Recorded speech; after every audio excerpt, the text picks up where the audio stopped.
Spider-Man, Spider-Man, PC policed by Spider-Man.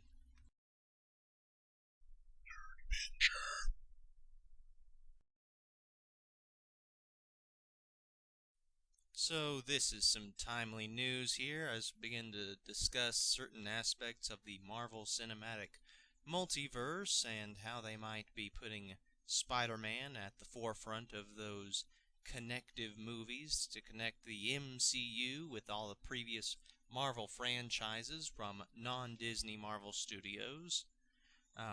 We've got news here coming from a Sony development team that they are looking at doing a movie where Spider-Man is a bisexual character with a boyfriend. So not only does this kind of betray the previous incarnations of Peter Parker's character, they're also going to be applying it to what appears to be Andrew Garfield's Amazing Spider-Man franchise, which is just interesting to say the least.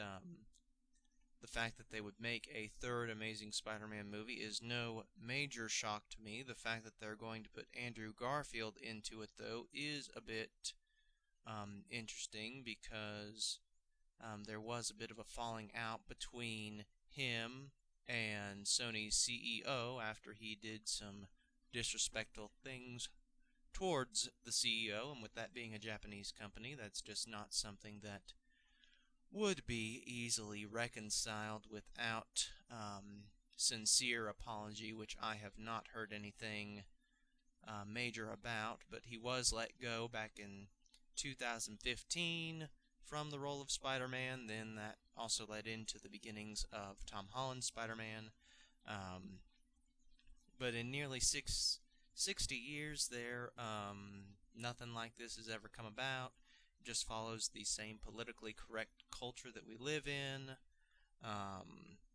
Just a bunch of things that really don't seem to add up here for people who want more of a purist, direct to the comics kind of approach to future Spidey movies.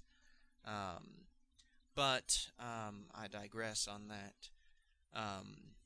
We've seen an excellent trilogy of sorts from the Tobey Maguire, Sam Raimi Spider-Man trilogy.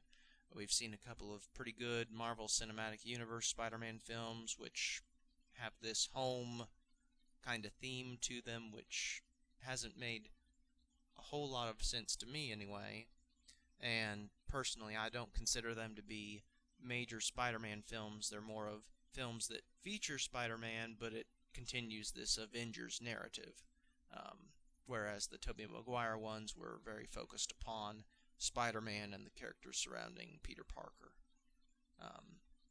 Andrew Garfield's, on the other hand, the Amazing Spider-Man franchise, I really did not care for. I did watch the first one because of the Lizard and the Stan Lee cameo in the library there. Those were really great, but I didn't even bother to watch anything other than reviews and synopses for Amazing Spider-Man 2. It just didn't appeal to me. I didn't really care for the first one that much.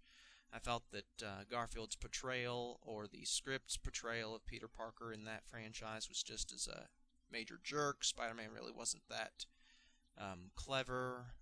He might have had more quips, but he definitely wasn't as clever as other versions of Spider-Man, be it in comics, film, cartoon series. It just was not the Spider-Man I was used to. That was a cocky Spider-Man who really didn't have anything to do with great power comes great responsibility, which unfortunately has only been seen on the big screen by a few movies, mainly the Maguire and the Into the Spider-Verse film. I do look forward to future movies, and hopefully in the MCU we will hear that famous catchphrase said, despite what Hollywood elites want to say about it being too cliche.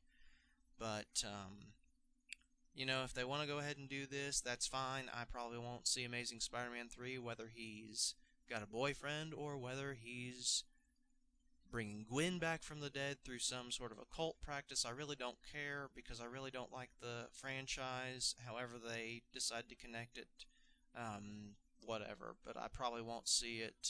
I more than likely won't see it.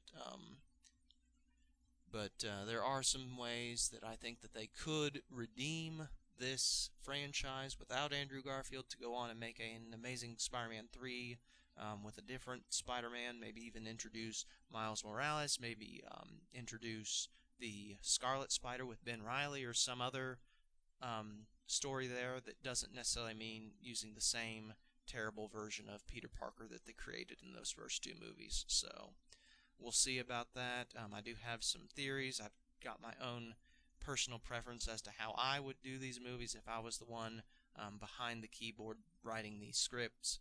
So we can get into that a little bit later. Still looking forward to see what comes about as far as these circulating rumors about Sam Raimi definitely directing Doctor Strange 2 and how that might be a good tie-in for Tobey Maguire's return as Spider-Man for a multiverse team-up. So, until next week, Nerdvenger out.